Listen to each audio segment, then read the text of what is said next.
Si vous rentrez en fin de journée, épuisé, vidé de toute énergie, pas seulement physiquement mais aussi émotionnellement, que vous vous sentez fatigué, non pas à cause des activités physiques de votre journée, mais plutôt à cause de cette montagne de pensées et d'émotions qui semble peser sur vous peut-être depuis des semaines, des mois, voire des années, eh bien, j'ai une solution pour vous. Si vous vous demandez peut-être pourquoi vous vous sentez ainsi, pourquoi vous avez cette impression de ne jamais avoir assez de répit pour vous retrouver, la réponse à cette question s'appelle l'épuisement émotionnel. Cette fatigue émotionnelle est un signe que votre esprit et votre cœur sont surchargés, incapables de se ressourcer à cause de certains mécanismes qui se répètent sans fin. Et dans ce podcast, je vais vous expliquer pourquoi vous vous sentez épuisé émotionnellement et surtout comment vous pouvez commencer à remédier à cela pour retrouver un apaisement dans le cœur et dans l'esprit. Je me souviens d'une personne que j'ai accompagnée en thérapie. Pour les besoins de la confidentialité, on va l'appeler Marie. Elle était heureuse en apparence, elle avait vraiment tout pour être heureuse et pourtant, chaque soir, elle rentrait avec ce poids sur les épaules. Et en thérapie, elle me disait « Je suis épuisée et pourtant, j'ai rien fait de physique. Pourquoi est-ce que je me sens comme ça? Pourquoi est-ce que je suis épuisée comme si je faisais un marathon tous les jours ?» Et en explorant avec elle son quotidien et ses schémas émotionnels, on a découvert que son esprit, lui, faisait un vrai marathon chaque jour. Son esprit était constamment en surcharge, pris dans une boucle sans fin de pensées anxieuses, de culpabilité, d'attentes irréalistes et des injonctions paradoxales. Et en réalité, Marie est comme beaucoup d'entre nous. Elle ne se rendait pas compte qu'elle se battait contre ses propres émotions. Elle essayait de contrôler, d'éviter tout ce qu'elle ressentait, de supprimer ses émotions.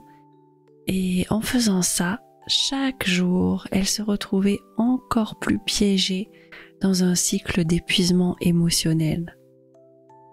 Et si vous ressentez que vous faites face à quelque chose de similaire, peut-être que vous essayez vous aussi de tout gérer, de tout contrôler, sans réaliser que c'est précisément ce besoin de contrôle qui vous épuise encore plus. Alors aujourd'hui, j'avais très envie de vous parler de ça pour pouvoir vous donner des pistes et commencer à faire autrement. Parce que ce qu'on ne réalise pas souvent, c'est que notre fatigue émotionnelle, c'est le résultat d'une lutte intérieure contre nos émotions. Depuis qu'on est tout jeune, on nous apprend à éviter les émotions désagréables, à sourire même quand on est en colère, à se taire quand on est triste.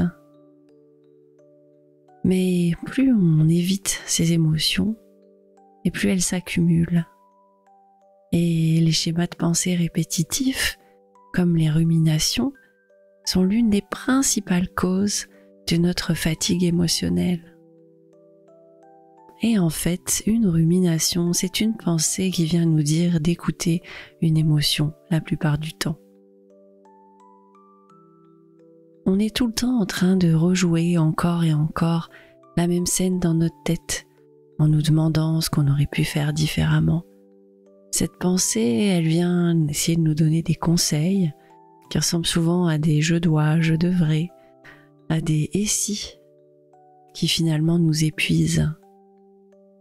Dans la thérapie ACT, que j'utilise beaucoup, on parle d'un concept appelé la diffusion mentale.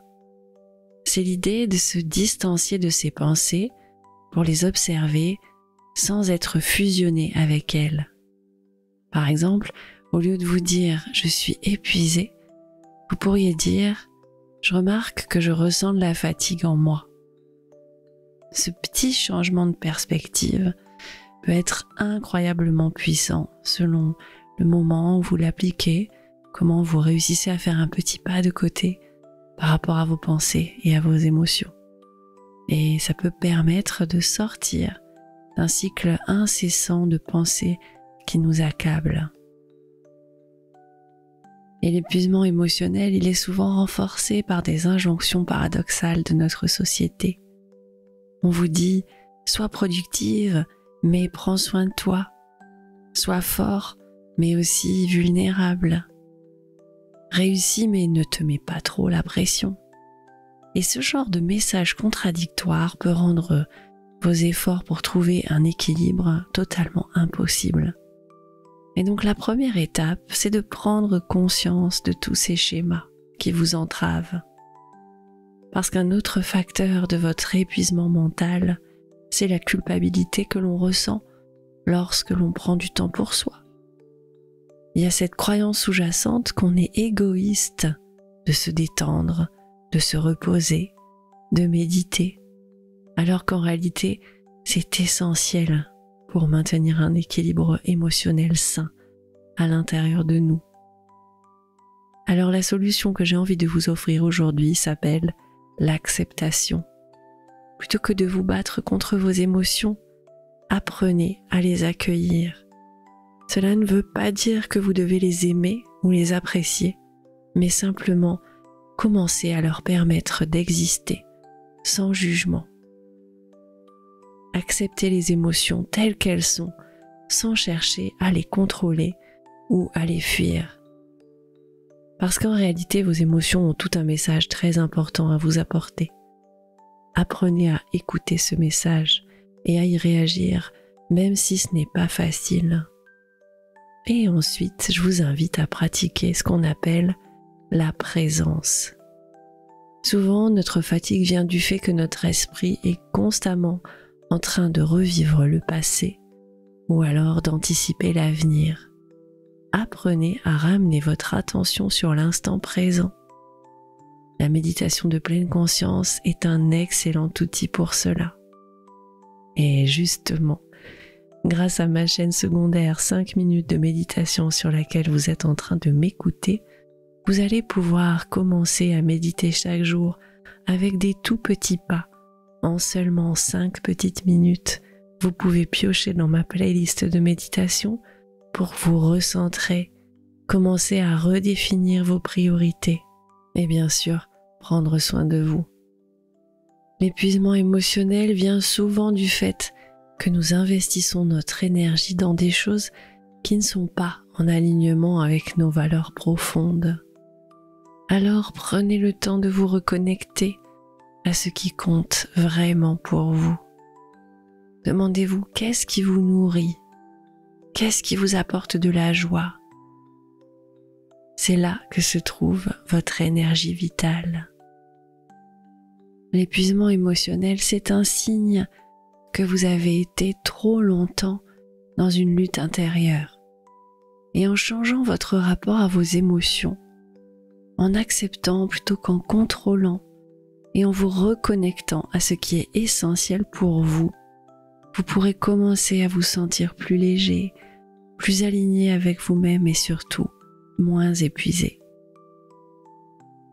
Si vous ressentez le besoin d'aller plus loin et d'être accompagné, je vous invite à jeter un œil à ma formation 21 jours pour apaiser vos émotions avec la méditation, qui vous guidera pas à pas pour retrouver un joli équilibre émotionnel et apprendre à faire cet écart avec vos pensées et vos émotions.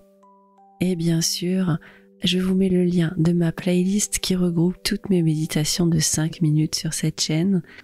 Et pour des contenus plus longs, rendez-vous sur ma chaîne principale, La Botanique du Cœur, pour prendre soin de vous et de vos émotions.